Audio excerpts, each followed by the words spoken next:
Grabar, ya voy a empezar a grabar. Gracias. Adelante, Senorina. Ya todo es ganancia aquí en adelante. Es correcto. Listo. Pues vamos a dar inicio. Muy buenas tardes, bienvenidas y bienvenidos a esta primera sesión del Seminario Permanente de Estudios sobre Modernidad, Perspectivas Críticas y Plurales. En esta ocasión nos complace iniciar este seminario con un conversatorio relativo al reciente suceso que acabamos de vivir en México, que es el proceso electoral. Para ello tenemos la participación de 3 especialistas en el tema. Voy a leer la reseña curricular de cada uno de ellos y enseguida pues daremos inicio en el orden en el que los voy a ir mencionando. Cada uno de ustedes cuenta, no sé, unos 10, 15 minutos para hacer su comentario sobre el análisis que han hecho sobre este proceso y al final pues puede haber una ronda de intercambio, ¿no? Nos acompaña el maestro José Antonio Beltrán. Él es politólogo y maestro en políticas públicas y administración por la Universidad Autónoma de Baja California Sur. Es profesor investigador desde 1994 y a partir de 2010 es profesor titular definitivo de tiempo completo. Desde 2011 cuenta con el perfil PRODE y bueno, y tiene una gran cantidad de publicaciones en artículos y capítulos relativos al tema de la democracia, los procesos electorales, partidos políticos. Y bueno, fue consejero local, propietario del Consejo Local del INE en Baja California Sur, en los procesos 2010-2011, 2014-2015, 2017-2018. Nos acompaña también el maestro Iván David Gómez. Él es licenciado en Ciencias Políticas por la Universidad Autónoma de Baja California Sur, maestro en Ciencias Sociales por la Facultad, se me fue aquí, de Ciencias Sociales, sede académica en la Ciudad de México. Es miembro del Servicio Profesional Electoral, que antes era el IFE, en 2005, y se ha desempeñado como vocal de organización electoral, encargado de despacho de los vocales, de las vocalías ejecutivas y secretaría vocal de capacitación electoral y educación cívica, todos los cargos a nivel distrital. Y bueno, de octubre de 2017 a 2020 se ha desempeñado como director ejecutivo de la organización electoral del INE. Nos acompaña también el maestro Carlos Eduardo Vergara. Él es licenciado en Derecho por la UABS y es especialista en Derechos Humanos por la Universidad de Castilla-La Mancha, maestro en Derecho por la UNAM y maestro en Derecho también Constitucional por la Universidad de Castilla-La Mancha. Tiene también diversos cargos relativos al tema que estamos por escuchar. Ha ocupado el cargo como asesor jurídico en la Cámara de Diputados del Consejo de la Unión, asesor jurídico del Senado de la República, titular de Asuntos Jurídicos del órgano de Fiscalización Superior del Estado de Baja California Sur y es magistrado electoral, presidente del Tribunal Estatal Electoral de Baja California Sur, secretario ejecutivo y visitador general en la Comisión Estatal de Derechos Humanos en Baja California Sur. Entonces, bueno, para quienes nos escuchan y están presenciando este conversatorio, pueden darse cuenta de que son expertos en el tema. Entonces, maestros, con muchísimo gusto los escuchamos. Si quieren ir presentando sus participaciones en el orden en que fueron mencionados en un principio, ¿no? Cada uno de ustedes cuenta con 10, 15 minutos y bueno, y pasamos al siguiente expositor y al final hacemos una ronda de intercambio. Adelante, maestro José Antonio. Muy bien, muchas gracias, doctora. Gracias, bienvenidos y bienvenidas a este seminario. Estamos iniciando ya, digamos, la primera presentación de este semestre que recién inicia en nuestra universidad. Y me congratula, en verdad, compartir esta tarde la mesa, el conversatorio, la charla, con mis amigos muy queridos Iván Gómez y Carlos Vergara, amigos de hace ya mucho tiempo, y como decía la doctora Díaz Gómez, amplios conocedores sobre el tema que vamos a tratar el día de hoy. y desde luego son bienvenidos a nuestro encuentro del seminario. Bien, hoy por mediodía comentamos justamente en un programa de radio, Dosis Filosóficas, donde también tuve el privilegio de ser invitado por las titulares y organizadoras de este espacio, la doctora Mónica Ramírez y la doctora Senorina Díaz Gómez, una especie de balance que en verdad no está completo sin la participación de Iván y de Carlos esta tarde, ¿no? Entonces, desde mi óptica, hice algunos comentarios, algunas pinceladas desde mi trinchera, cómo yo veía este balance del proceso electoral ya concluido el día de ayer, justamente, cuando ya resuelve el tribunal.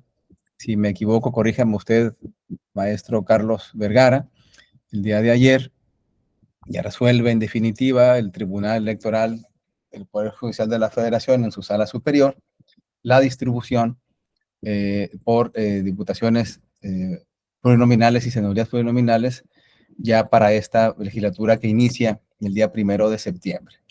Y con ello estamos prácticamente terminando ya el proceso electoral que empezó desde septiembre, casi un año. Recuerdo que tuvimos Iván y Carlos y su servidor un encuentro en un espacio similar a este hace ya algunos meses, cuando estaba el proceso justamente en curso y parecía muy lejano esta cuestión. De hecho, había concluido recientemente la jornada electoral del 2 de junio y nos vimos por ahí a finales de junio para hacer unos comentarios al respecto. Ya hoy hay otros elementos que se suman a este conversatorio, elementos ya, digamos, producto de la conclusión del proceso, producto de la distribución del poder que se generó una vez concluida la jornada electoral y cómo justamente se ha ido reconfigurando el poder en el país. Hoy estamos, desde mi punto de vista, digamos, recuperando quizás tiempos presumiblemente ya idos en términos de la concentración del poder en una que se podría denominar fuerza política, aunque sabemos que es una alianza de partidos. Sin embargo, esta experiencia, digamos, nos sitúa o nos coloca en algún momento de nuestra historia en donde la distribución del poder estaba concentrada en un partido llamado hegemónico, el PRI. Hoy quizás la discusión será ya poner en la mesa de análisis, más de tipo académico, desde luego, si en efecto ya la distribución del poder político está encaminándose ya a llamar de esta manera al partido Morena, digamos, ¿no? Aunque sabemos que es una coalición que por sí solo Morena no tiene ni siquiera el 50% de la votación, está en un piso muy marcado de por sí solo, de 40%, eso le basta en alianza para ser mayoría en muchos estados de la República y en muchos espacios de poder. Sin embargo, no obstante esto, sí, en efecto, hay una reconfiguración, sobre todo en el ejercicio del poder, y esta se expresa de manera mucho más nítida cuando observamos cómo está ya integrada formalmente la Cámara de Diputados y la Cámara de Senadores, donde el tema o uno de los temas que están muy en el ánimo de la opinión pública, lo comentábamos hoy a mediodía en el programa de radio, es justamente el tema de la sobrerepresentación y el tema de la subrepresentación. Como consecuencia del sistema electoral que tenemos como diseño, donde en el ámbito mayoritario de esa combinación con los sistemas proporcionales, en el caso mexicano, recordemos que en el ámbito de la mayoría relativa, esta forma de distribución de los espacios legislativos provoca por sí misma una sobrerepresentación luego entonces también provoca del partido más votado o de los partidos más votados, y también provoca una subrepresentación de los partidos con menos fuerza política. Y esa consecuencia, esa forma de expresar la distribución del poder político se ve compensada, en el caso de México, por la inclusión de la proporcionalidad en el ámbito del poder legislativo. Y esto sucedió a partir de más o menos mediados de los 70, como sabemos, con las reformas del 77, se abre, digamos, hay un proceso denominado de liberalización de la política en México, iniciando la transición, concluye ya a finales de los 90, en el 97, cuando el partido hegemónico pierde la mayoría en la Cámara de Diputados. Por eso el espacio de la Cámara de Diputados, como poder legislativo, como un contrapeso, vigilancia entre los poderes, es efectivamente un espacio fundamental para comprender, digamos, la distribución del poder político, y más en un entorno en donde México tiene un pasado, un presente y espero no un futuro, digamos, muy orientado hacia la práctica autoritaria del poder. Entonces, quizás esa cuestión sea uno de los elementos de mayor relevancia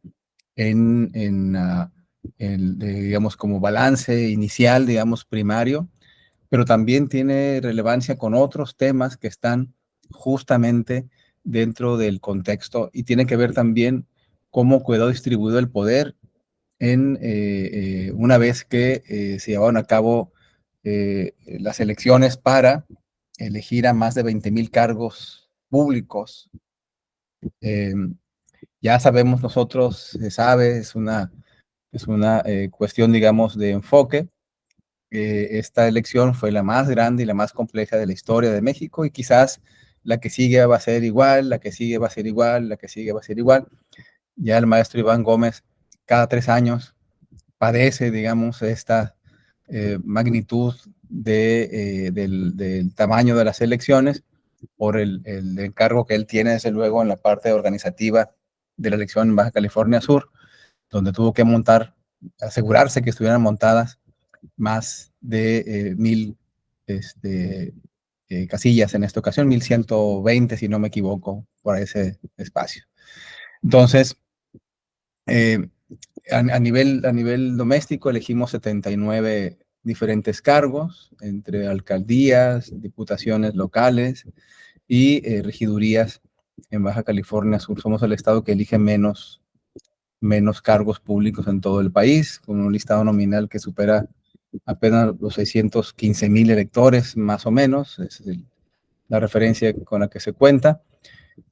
Y también otro elemento a nivel nacional que comentamos en aquel espacio de finales de junio, es que destaca también en un par de elecciones de gubernatura, si no mal recuerdo, Tabasco y Chiapas, donde la diferencia entre el primero y segundo lugar rondaba los 70 puntos. Es decir, votaciones que estaban prácticamente, o niveles de votaciones, niveles de no competitividad, que estaban ya prácticamente sepultadas, digamos, en el recuerdo del pasado y se quedaban en ese contexto solamente histórico. También eso, digamos, llama mucho la atención. Desde luego también cada vez más la ampliación, digamos, de la fuerza política de una alianza de partidos que están prácticamente gobernando ya casi la totalidad del país, 24, 25 entidades de la República, con el control político de los correspondientes congresos locales, una buena parte de las capitales de las entidades de la República. Entonces, ese escenario quizás para las personas que somos de nuestra generación, quizás no apostábamos con verlo, digamos, o volverlo a experimentar, digamos, de esta manera ya en nuestra época.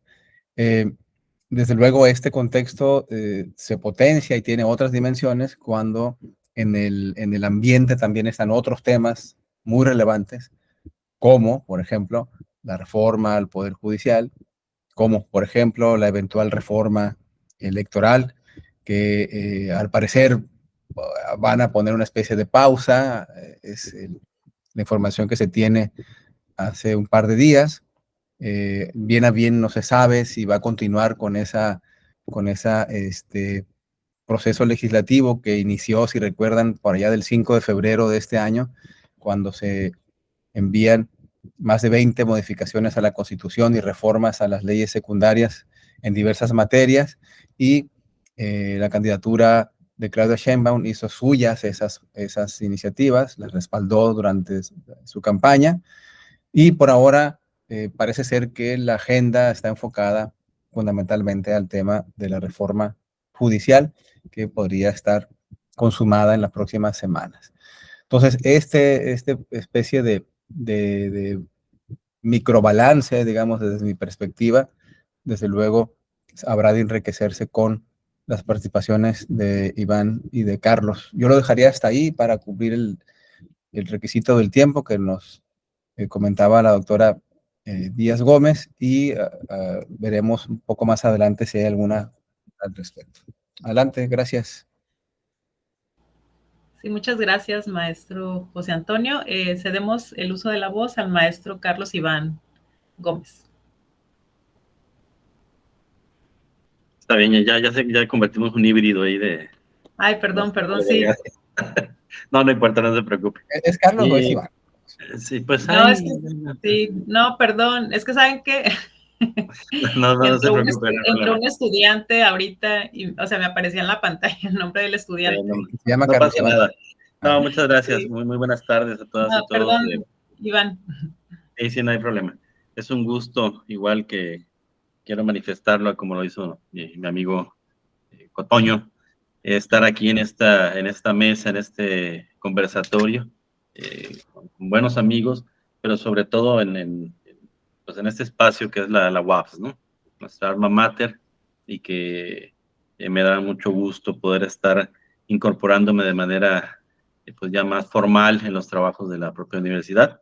Y evidentemente también, pues mi participación va más enfocada, pues dada mi naturaleza como funcionario electoral, ¿no? Entonces es un poco el análisis desde el interior del Instituto Nacional Electoral, qué es lo que ocurre, qué es lo que pasó en ese proceso, qué es lo que tomamos como enseñanza de ello, y pues también un poco cuál es la perspectiva en el asunto, ¿no? También, como bien lo mencionó el maestro Beltrán, pues aparentemente hay una pausa en la reforma electoral, aunque pues también hay voces que hablan de una modificación, hacer un poquito más una reforma política, ¿no? Que una reforma propiamente procedimental, y esto pues con implicaciones, pues creo también muy interesantes, ¿no? Porque parte del proyecto que ya venía arrastrando desde febrero, efectivamente, retoma algunos asuntos ahí como la cuestión de la eliminación de las propias plurinominales, ¿no? Que eso, efectivamente, ¿no? Es algo que pensamos que está totalmente erradicada esa postura en torno al poder y al posesionamiento, ¿no? De todas las espacios públicos, a través de cualquier medio, ¿sí? A través del uso de los poderes eh, metaconstitucionales más sabidos también. Y bueno, sí es interesante ver cómo aplicaría en esta ocasión, ¿no? Y tiene mucho análisis porque también inicialmente era todo lo contrario, ¿no? Se hablaba de una proporcionalidad pura y ahora hay un cambio radical. Entonces, bueno, de pronto hay que tener lecturas ahí entre líneas. Pero bueno, en lo que se refiere al trabajo institucional del INE, en aquella ocasión, y continuaré con esa misma tónica en la que comentaba el maestro Beltrán, participamos también en el análisis o bueno, más bien en el conversatorio, tratando de hacer un análisis desde nuestra perspectiva sobre qué ocurrió en el proceso electoral. Lo veo a partir de lo que pues denomino buenas prácticas en materia electoral, y por otro lado, pues las áreas de oportunidad, ¿no? En las buenas prácticas institucionales, dicho así con mucha precisión, encontramos que el instituto pues volvió a cumplir con su labor de organizar de manera, pues de una forma tan bien organizado todo, que no dejó lugar a dudas a los resultados. Por supuesto también el hecho de que haya habido una distancia tan grande entre los primer y segundo lugar, pues aminora mucho el impacto, ¿no?, que puede tener en las posteriores impugnaciones postelectorales y lo que sea, pero de todos modos, pues el trabajo institucional no se puso en tela de juicio, ¿no? Y esto es importante dado el contexto, dado los antecedentes que veníamos arrastrando, en el cual se puso, sí, en entredicho el trabajo del INE de la nada, ¿no? Sí, es muy importante también hacerlo notar. Sí, como toda institución tiene sus errores, tiene sus aprendizajes, tiene sus áreas de mejora, por supuesto, pero de ninguna manera ha dejado de cumplir nunca con pues con el designio constitucional y normativo que tiene, ¿no?, de organizar las elecciones, y las cuales se llevaron a muy buen puerto, por supuesto. Entonces, en ese sentido, se cumplió. Aunque unas elecciones sumamente vigiladas, las más vigiladas de la historia, y como bien dice el maestro Beltrán, pues es siempre la elección que vivimos es el preámbulo de la elección más competida y más compleja que tendremos seguramente en 2027, 2030, por una cuestión natural del proceso electoral, del número de casillas, del número de electores que van a votar, pero también por las complejidades mismas de la dinámica sociopolítica, ¿no?, que implican pues nuevas maneras de cómo reinterpretar o aplicar la normatividad para que sea pues lo efectivo que ha sido hasta ahora la emisión del voto. Entonces, esa es una parte muy importante. La otra parte institucional muy importante es que sigue ampliando, sigue buscando las maneras de cómo ampliar los espacios de participación ciudadana. Por ejemplo, en este proceso electoral se incluyeron 3 grandes proyectos encaminados, uno, al voto anticipado, que es la posibilidad que se tiene en las personas que se encuentran en alguna forma en postración y que no pueden acudir el día de la jornada electoral a emitir su sufragio. Bueno, hay la posibilidad, a través de todo un procedimiento sumamente vigilado, claro, de llevar a esas personas de manera anticipada a que voten, y posteriormente el día de la jornada se hace un escrutinio y cómputo de esos votos, se hacen los cómputos el miércoles siguiente, etcétera, ¿no? Pero este es un primer proyecto importante. Tal vez no con los números, ¿no?, y con los registros que hubiéramos esperado, pero sí nos permiten ir construyendo, ¿no?, nuevas formas en las cuales la gente participa. Por supuesto, uno de los más sonados fue el voto para personas en prisión preventiva, el cual, si bien pues es a partir de una sentencia del tribunal, más bien de la Suprema Corte, que establece que toda persona tiene derecho a emitir su sufragio cuando se encuentra en una condición de prisión preventiva, dado que no ha perdido precisamente esos derechos político-electorales, y por lo tanto determinó que deben de votar, ¿no? Se aplicó un procedimiento en el cual también fue exitoso en todos los centros penitenciarios estatales, y eso, bueno, también habla de esta ampliación. Y por supuesto, el voto para las personas que viven en el extranjero, que ya también tiene algunos procesos electorales que se implementan, ¿no? Pero adicionalmente a eso también se puso especial atención en esto que mencionaba el maestro, de ubicar en la totalidad de las casillas, las 1,119 que tuvimos en este proceso electoral, pero que cada una de ellas asegurara, por ejemplo, la accesibilidad completa para personas en condiciones, o vaya, que tuvieran algún tipo de discapacidad motora, y que el acceso no fuera del todo favorable en su momento en las que hemos instalado anteriormente. Entonces aquí se hace todo un estudio de cada uno de los lugares para pues establecer las condiciones que tienen, y en caso de que alguna de ellas no la tuviera, hacer los convenios respectivos con las instituciones, por ejemplo, en escuelas con la SEP, en parques con los ayuntamientos, en los domicilios particulares, bueno, ya directamente con los propietarios de los inmuebles, para ir generando espacios mucho más amables para toda la ciudadanía que se encuentra en este tipo de desventaja.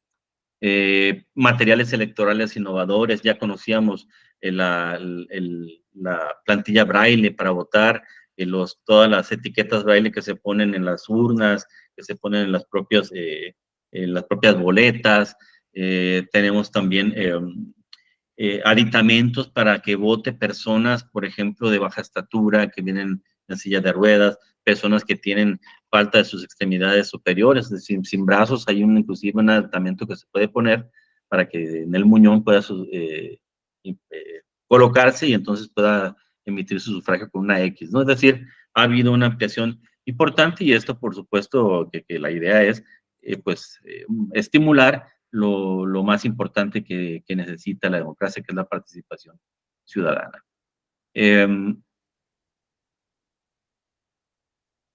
¿Qué otra buena práctica hubo? Bueno, que otra vez los resultados fueron confiables y certeros. En los 3 mecanismos con los que cuenta el instituto para dar a conocer a la ciudadanía los resultados posteriores a la elección, el programa de resultados electorales preliminares, el conteo rápido y los cómputos distritales, la diferencia entre unos y otros no fue más de 2.5% entre cada uno de ellos. Para cada uno de los resultados, esto implica que hay una confiabilidad en la emisión de estos mismos, a pesar de que muchos de ellos no son oficiales como el PREP, que otros son tendenciales como los conteos rápidos, pero estos dos no se alejan mucho de los resultados que se obtienen durante los cómputos. Y esto habla, por supuesto, que del diseño institucional y del trabajo que realiza el instituto es confiable en dar a conocer los resultados de la elección, que finalmente pues es lo que todos esperamos, ¿no? Y pues sí hubo estas cuestiones rescatables, pero también existen áreas de oportunidad importantes. Por supuesto, una de las más grandes que encontramos, como ha sido en Baja California Sur de manera reiterada, con toda la pena, pues hay que mencionarlo, pero siempre nos encontramos en los 4 o 5, en esta ocasión en el antepenúltimo lugar en participación ciudadana. Es decir, la gente no vota. Y esto se refleja también en el modelo que tenemos para la conformación de las mesas directivas de casilla, en la cual es pues, fundamental la participación de la ciudadanía, pues también se convierte en un problema, porque si no van a votar, que es algo, digamos, ir y venir sencillo el día de la jornada, pues mucho menos aceptan la participación como funcionarios de mesa directiva, ¿no? Y eso trajo consigo, pues, retrasos en la conformación de las mesas directivas, y el día de la jornada electoral también se critica mucho al instituto del por qué no están abiertas las casillas, cuando realmente quienes no asisten a las 8 de la mañana a abrir las mismas, es la ciudadanía que está designada, ¿no? Entonces allí otros ciudadanos que se toman de la fila son los que vienen a ocupar el puesto, pasan todo el proceso electoral, pero son a veces ciudadanía que no tiene la capacitación adecuada. Y por lo tanto, al final, en el llenado de las actas, sin ninguna situación de dolo, no existe posibilidad, eso lo dejamos totalmente de lado, pero sí hay muchos errores aritméticos y muchos errores en el llenado de las actas, por una cuestión de obviedad, ¿no? Son complejas de llenar y si no estás capacitado, pues más complejo es este mismo procedimiento y por lo tanto, pues trae resultados que no son consistentes, que tienen que recontarse esas casillas el día de los cómputos y bueno, trae consigo una serie de consecuencias que al final se reiteran los resultados, no hay diferencia tampoco, por eso decimos no hay dolo en el asunto, pero pues nos genera un procedimiento más que es costoso en tiempo, dinero, esfuerzo y todo lo demás, ¿no? Entonces, esto es muy importante, es un reto que se tiene, cómo seguir el instituto, pero también motivar a todas las demás instituciones, los actores políticos, partidos, diputados, asociaciones civiles, agrupaciones políticas, etcétera, para seguir impulsando la participación ciudadana, ¿sí? Si bien no son porcentajes, bueno, esto es algo a nivel mundial, ¿no? No es exclusivo de México, pero sí cada vez es más notorio, sobre todo cuando se dan las elecciones intermedias. Cuando hay participación en elecciones presidenciales, suele subir un poco el porcentaje, en elecciones intermedias baja, pero inclusive esta de 2024 hubo menos participación, mucho menos participación que la que hubo en el 2018. ¿Qué otra área de oportunidad? Los cómputos distritales son procedimientos que no se ven. Dicen, sí, inician los miércoles y sin ningún problema terminan los sábados y el domingo se hace el cómputo por entidad y ya tenemos los resultados generados. Pero realmente se ha convertido en un suplicio, en un procedimiento muy largo, muy cansado, muy complejo, derivado sobre todo de esta normatividad en la cual si existe algún error evidente en las actas, que tenga alguna de las causales que están referidas en la ley, pues hay que recontarla. Como ejemplo, en el Distrito 2, perteneciente a Los Cabos, se contó en una de las elecciones senadoras, creo, más del 90% de las actas, ¿no? De las casillas.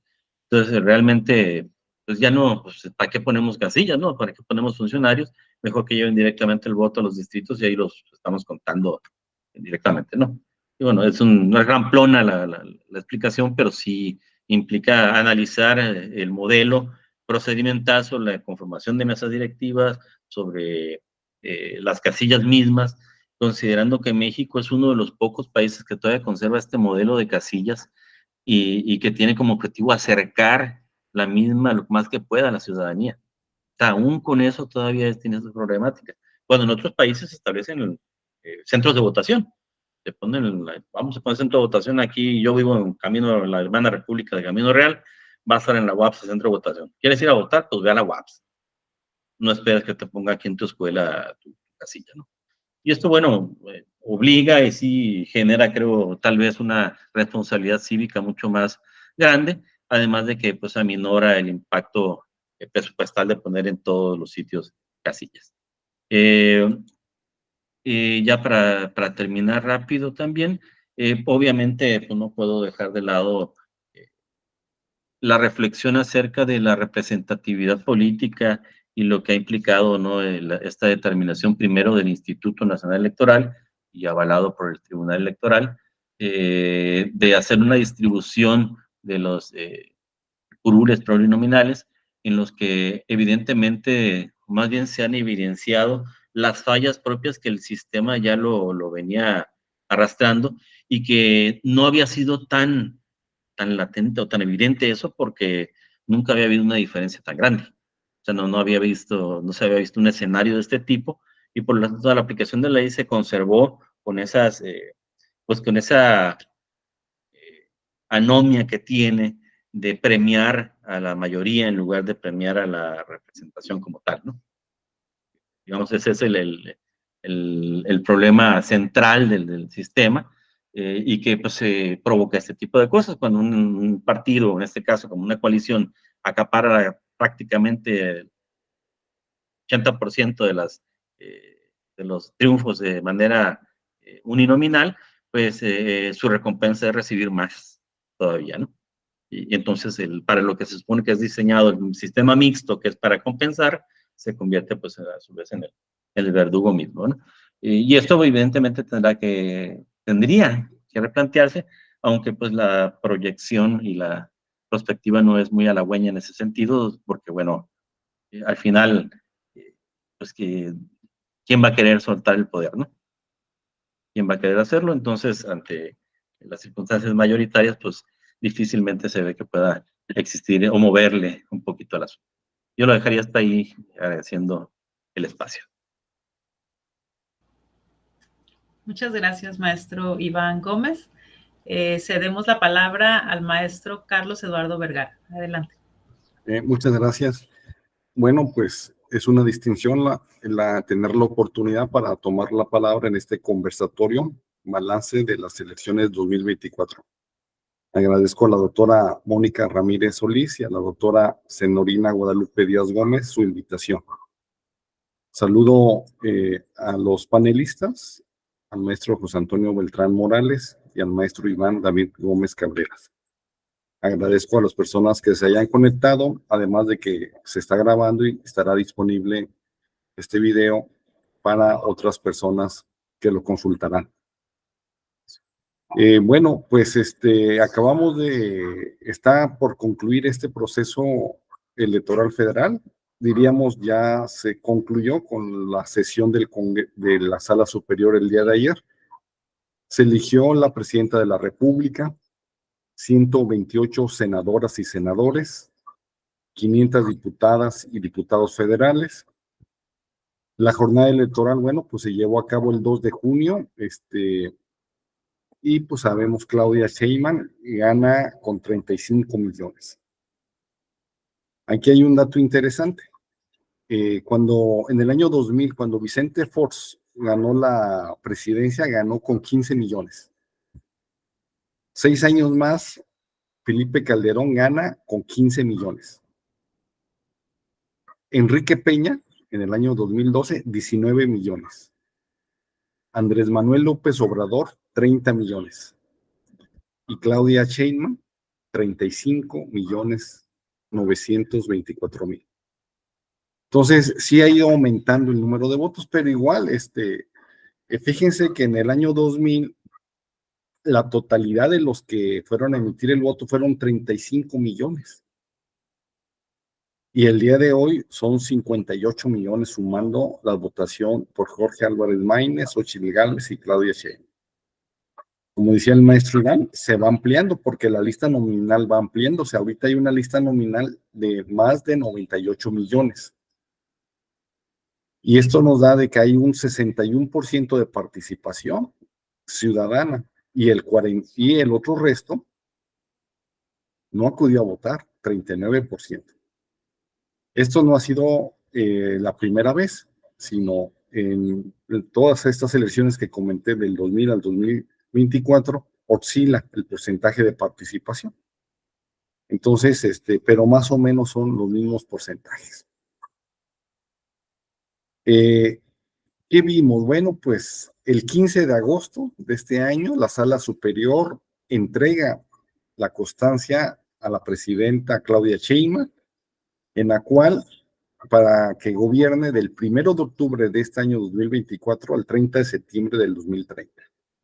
Esa constancia acredita la mayoría de votos y que cumple los requisitos de elegibilidad.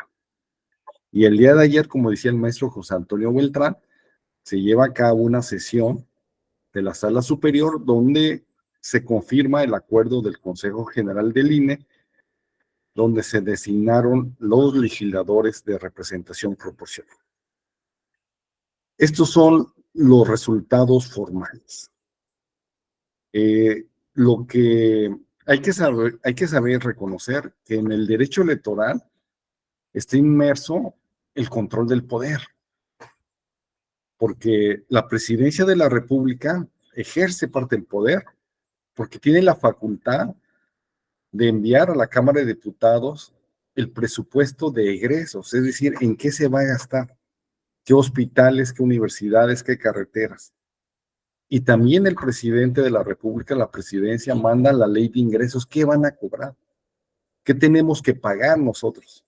Y tiene a su mando, obviamente, el Ejército, la Marina, la Guardia Nacional. Entonces, ese es el ejercicio del poder. Igual sucede en los estados con los gobernadores que tienen a su mando la policía estatal, el presupuesto estatal, la ley de ingresos estatal y la alcaldía. Entonces, es una forma de organizar el poder. Ahora bien, este ejercicio del poder, pues, será una lucha. Por ejemplo, la lucha por el poder a veces es por el más viejo. Eso se veía mucho, por ejemplo, en la monarquía. El que era más antiguo era el que sucedía en el trono. O la lucha del poder por el más fuerte. Y vemos un México bronco, que aquel que tenía el ejército, aquel que utilizaba las armas, que involucraba más gente, pues era el que ganaba.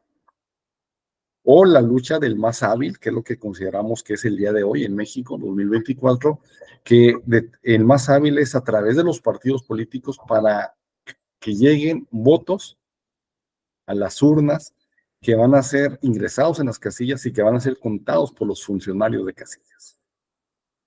Entonces, es el control del poder.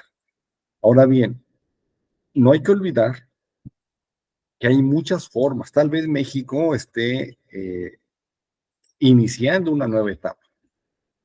Y no hay que asustarnos, pues México ha tenido de todo. Ya lo decía el maestro José Antonio Beltrán, hubo una época de partido hegemónico. Y también lo dicen los historiadores mexicanos que mucho tiempo fue una autocracia en México.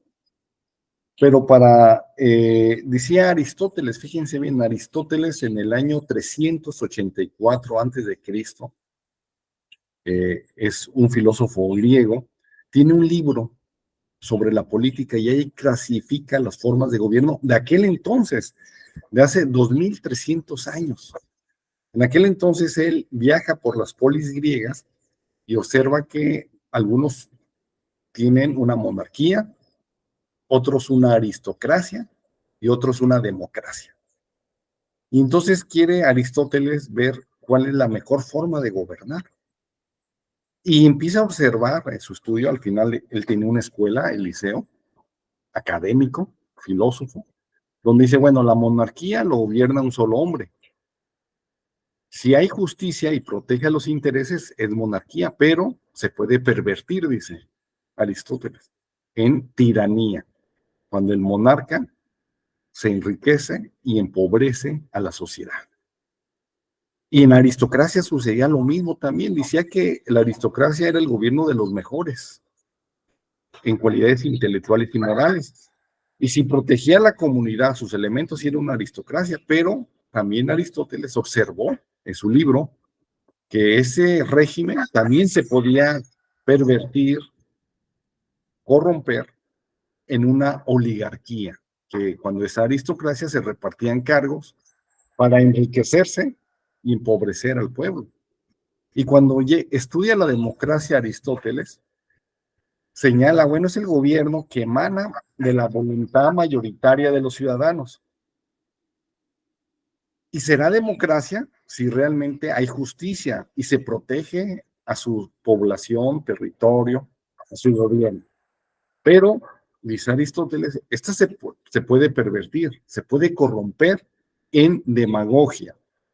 Cuando ese gobierno miente, cuando ese gobierno roba, cuando ese gobierno desaparece a sus opositores.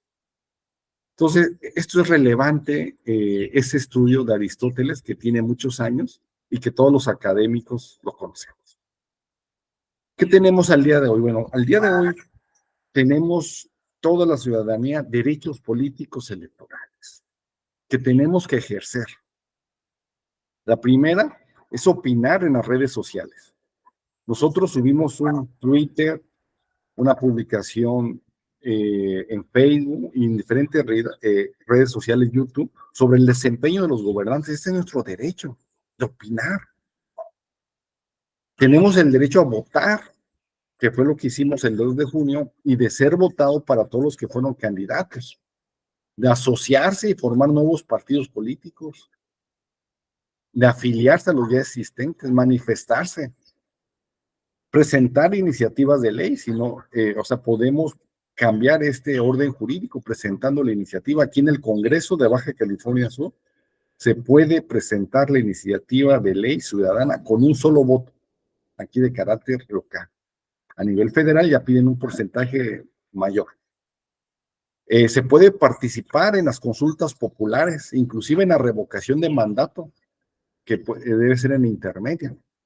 Entonces tenemos derechos políticos que debemos ejercer, que no se nos deben olvidar, y esos derechos políticos son derechos humanos. Están contemplados no solamente en la Constitución Política de los Estados Unidos Mexicanos, sino en la Convención Americana sobre Derechos Humanos y en el Pacto Internacional de Derechos Civiles y Políticos. Y el que estén reconocidos en tratados internacionales nos permite habilitar casos en la Corte Interamericana de Derechos Humanos. Recordemos el caso de Jorge Castañeda Gutmann. Él quiso registrarse como candidato independiente a presidente para el proceso electoral 2005-2006. En ese entonces el IFE le niega su petición porque no había candidaturas independientes y él empieza en los medios de impugnación hasta llegar a la Suprema Corte de Justicia y al no darle la razón, acude a la Comisión Interamericana de Derechos Humanos que está en Washington, Estados Unidos, y posteriormente se turna el caso a la Corte Interamericana de Derechos Humanos donde se emite sentencia. y donde se determinó la responsabilidad internacional del Estado mexicano, porque ese medio de impugnación que presentó Jorge Castañeda nunca fue atendido de fondo, siempre fue diciendo no es mi competencia, es a qué, ve para allá, y nunca le resolvieron. Entonces le violó el derecho a la protección judicial que está regulado en un tratado internacional que se llama Convención Americana sobre Derechos Humanos. Esto quiere decir que el día de hoy debemos prepararnos, porque una democracia no solamente es de gobernantes democráticos, sino de ciudadanos, de ciudadanía que defienda sus derechos. Tenemos una gran problemática y que no solamente le corresponde a los gobernantes, sino a todos.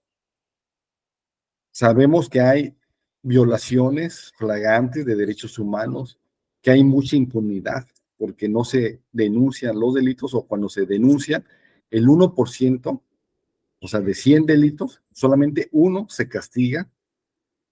Hay corrupción, sabemos por las notas periodísticas, por los periodismos de investigación, donde narran los informes de auditoría, donde se enriquecen los gobernantes, algunos alcaldes que no comprueban el egreso de hasta de 1,000 millones de un ayuntamiento, y lamentablemente a veces no pasa nada.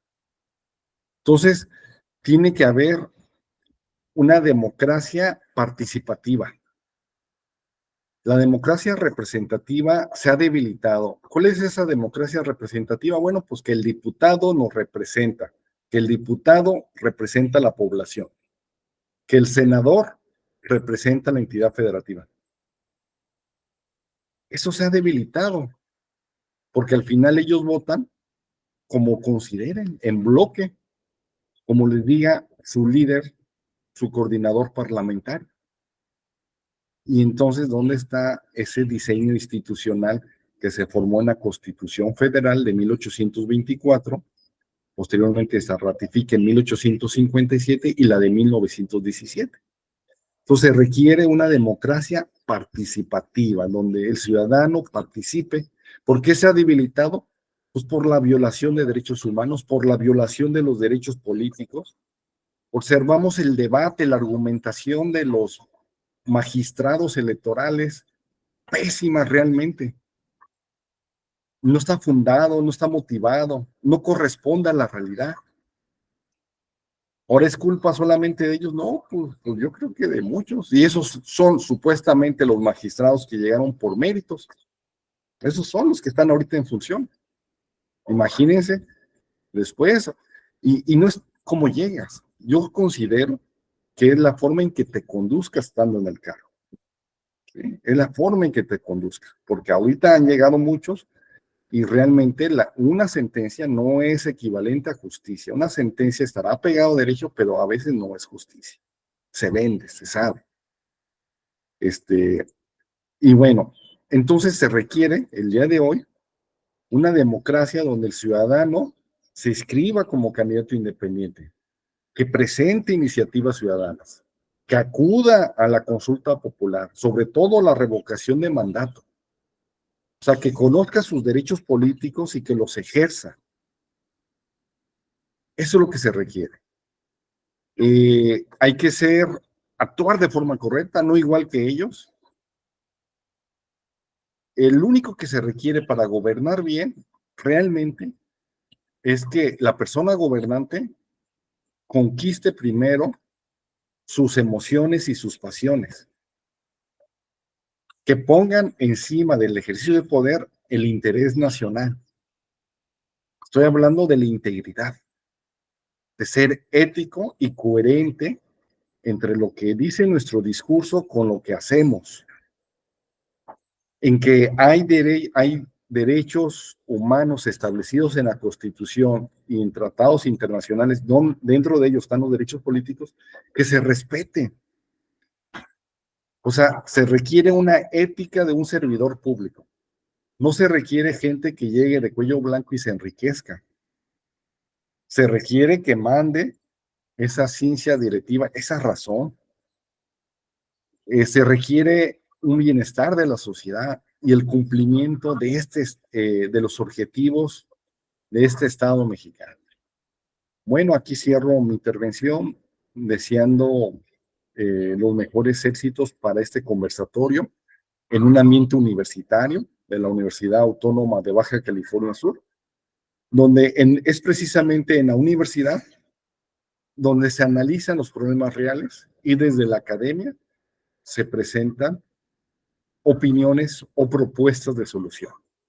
Muchas gracias, doctora Senorina Guadalupe Díaz Gómez, por su moderación y a los panelistas por compartir este escenario virtual académico.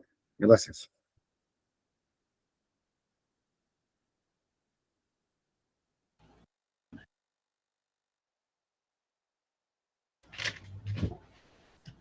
Sí, gracias, maestro Carlos. Eduardo, vamos a realizar una última ronda para que hagan su comentario final en solo 1 minuto. Y bueno, es en torno a la pregunta, ¿cuál es el balance que hacen de la democracia hoy en México a partir de este proceso electoral que vieron ustedes, ¿no? Y que tiene mucho que ver con esos comentarios finales que hacía el maestro Carlos Eduardo. Empezamos con el maestro José Antonio, 1 minuto como comentario final y si quieren recoger alguna otra apreciación de lo que han dicho los colegas, ¿no? Sí, gracias. Yo creo que esa respuesta sería como una especie de tesis doctoral, ¿no? Digamos, saber el rumbo que esto va a provocar, pues finalmente es en lo cotidiano, ¿verdad? Parece una verdad de perogrullo, ¿no? Pero es en lo cotidiano, justamente porque finalmente en este proceso las formas, la formalidad importa. Es decir, en la forma, el diseño de nuestro sistema electoral es de una manera. Y una vez que se procesa la votación y se tienen resultados, produce algo. Y eso que está produciendo quizás no sea lo más representativo de la vida plural de un país. Y eso yo creo que sería lo más atendible del caso. Y me quedo ya nada más para cerrar mi presentación con lo que comentó ayer la magistrada de la Sala Superior del Tribunal Electoral, la magistrada Janine Otálora, justamente en virtud de la sesión que comentaba el maestro Vergara, y me permito citarla. Los partidos mayoritarios han perfeccionado mecanismos para evadir los límites a través de convenios de coalición, lo que comentábamos hoy por la mañana en la radio, lo cual ha sido evidente desde 2015. Esta práctica ha generado una distorsión que trasciende la funcionalidad del propio sistema constitucional y afecta los principios fundamentales de representación proporcional diseñados para reflejar fielmente la voluntad popular. Cierro comillas. Y creo que eso es lo más importante que hay que ver hacia el futuro. ¿Qué va a pasar con nuestro pluralismo? Y ahí lo termino. Muchas gracias. Gracias, maestro. Maestro Iván Gómez. Sí, muchas gracias. Igualmente, pues sí comentar, si bien la democracia, pues tanto en su concepto amplio como lo que ha logrado manifestar en los distintos países que han decidido o que han optado por este sistema de gobierno de manera inicial y después como una forma de vida, pues no es la panacea, es evidente, ¿no? No tiene todas las soluciones. De hecho, hay muchas de su propia estructura, de sus propias características, hay muchas partes en donde no está diseñada la democracia para atacarlo, ¿no? Sin embargo, cuando uno ve la baraja, pues finalmente pues, es lo mejorcito que hay. Y en ese sentido hemos tratado, los países que han decidido implementarla, de adecuarla a sus condiciones y de al final conseguir pues para lo que se estima un gobierno como tal, ser funcional, pero también pues traer cierta paz social, ¿no? Y que esa paz social sea para todos de una cierta forma, ¿no? Yo creo que es un momento importante para reflexionar acerca de cuáles son esas características que están fallando en el sistema mexicano. Creo que es el momento también para pensar en rediseños institucionales, pero pensados desde otra perspectiva, ¿no? Pensarlos desde el poder es complicado, pensarlos desde el estómago también. Entonces sí se requiere analizar completamente y ver de qué manera podemos reconducir a efecto de no perder lo ganado, que ha sido bastante. Hemos evolucionado después de que hablábamos de 70 años de ausencia realmente de la participación, de la representación de las distintas fuerzas. De pronto en 20 años, 25 años para ser más justos, ¿no? Hemos logrado o ha conseguido la ciudadanía, el propio modelo democrático en México, pues darle un vuelco, ¿no? Sin embargo, de pronto, pues vienen estos vestigios, recurrimos de pronto a prácticas del pasado y de pronto esas prácticas del pasado vuelven muy cómoda, ¿no? La posición de muchas de estos actores y pues lo más cómodo es regresar en lugar de tratar de revisualizar, ¿no? El futuro y tratar de entender que hay que cambiar para otro lado. Entonces yo sí creo, porque de pronto nos decían a los propios del INE que queríamos mantenernos en nuestro, ¿cómo se llama? Pues en nuestra zona de confort, ¿no? Yo no lo creo así, creo que sí necesita cambios importantes, institucionales, pero sobre todo estructurales, para repensar en qué manera queremos que funcione la democracia. Que sea una democracia eficientista, que lo va a hacer, o, bueno, va a ser sumamente eficaz la toma de decisiones porque pues, va a ser pues, tomada unilateralmente, o realmente que sea el reflejo de todas las voces, ¿no? De todas las representaciones de las fuerzas políticas, que creo que finalmente es el espíritu propio de la democracia como tal, ¿no? Entonces, sí hay trabajo por hacer, y sí, como dice el maestro Beltrán, pues sí requiere un análisis postdoctoral, ¿no? Para tratar de solucionar el asunto, pero bueno, debe de existir un camino para hacerlo. Muchas gracias por todo. Gracias. Maestro Carlos, su comentario final. Gracias, pues muy buena pregunta. Y yo diría que hay dos retos, una para los gobernantes y otros para la ciudadanía. Para los gobernantes, pues nuestra presidenta llega con mucho poder. Tiene mayoría en Cámara de Diputados y prácticamente en el Senado de la República. Esa es una realidad ya. Ayer ya fue una decisión. Toman protesta ya este fin de semana, el 1 de septiembre. Ya no hay nada que hacer. Ya hay una presidenta electa y un Congreso. Esa es la realidad. Y por lo tanto, pues que esas reformas que aprueben, porque las van a aprobar, que realmente aborden la desigualdad social y que mejore. ¿Con qué se pueden topar? Pues con por ejemplo, con la seguridad ciudadana o inseguridad en la que vivimos en todo el país, con las violaciones a derechos humanos, con la impunidad. ¿Y esto qué debe motivar? A que el ciudadano se exprese, a que el ciudadano no solamente le eche la culpa al gobernante, así como dice, pues si está sucia mi banqueta es que porque no han venido del municipio a barrer. No, tú tienes que contribuir. Un país demócrata se requiere de ciudadanos demócratas.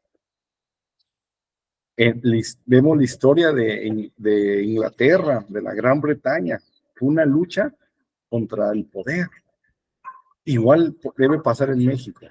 Entonces aquí, desde nuestras trincheras donde estemos, como académicos, o como ahorita donde estoy actualmente, aparte de ser profesor de la universidad, soy integrante del Comité de Participación Ciudadana del Sistema Estatal Anticorrupción, contribuir en esa formación, en las ideas de las personas, para que tengan las ideas correctas y actúen en consecuencia.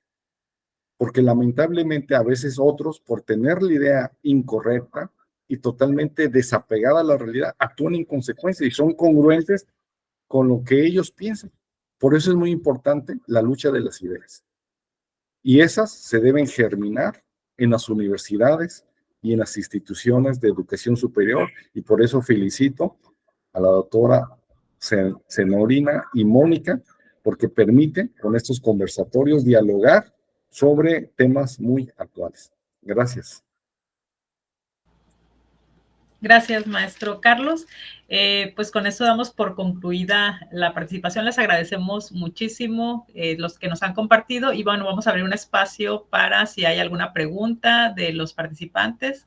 Tenemos a la mayoría de los presentes son estudiantes de la licenciatura en filosofía. No sé si alguno de ustedes tenga alguna pregunta. Los estudiantes, las estudiantes. No sé, Manuel, David, Mariana.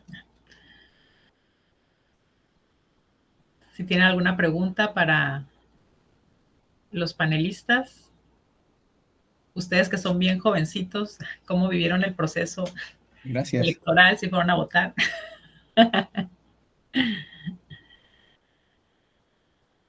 A ver, David. Ok, David dice que ahorita no. Para la otra. No sé, ¿alguien? ¿Alguna pregunta? Chicos, chicas.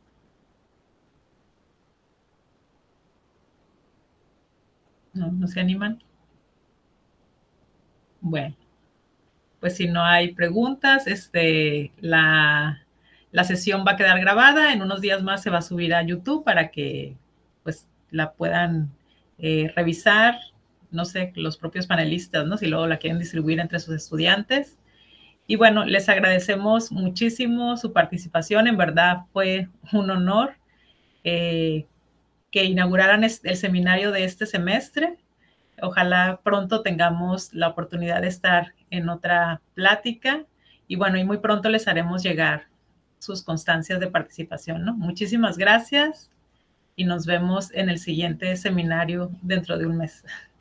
O bueno, no sé, perdón, no sé si alguien quería agregar algo, el maestro José Antonio. Ajá. Bueno, yo nada más agradecer el espacio y coincidir con Carlos y con Iván. Ha sido un privilegio como siempre. Gracias. Gracias. Igualmente agradecer a la universidad, agradecer al seminario y por supuesto a mis dos amigos, Carlos y Otoño, por compartirnos como siempre cosas tan interesantes. Gracias. Muchas gracias a todos ustedes. Sí, gracias. Pues nos vemos muy pronto. Hasta la próxima.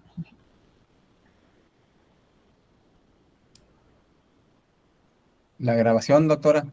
Sí, es lo que estoy buscando. ¿Cómo dejar de grabar?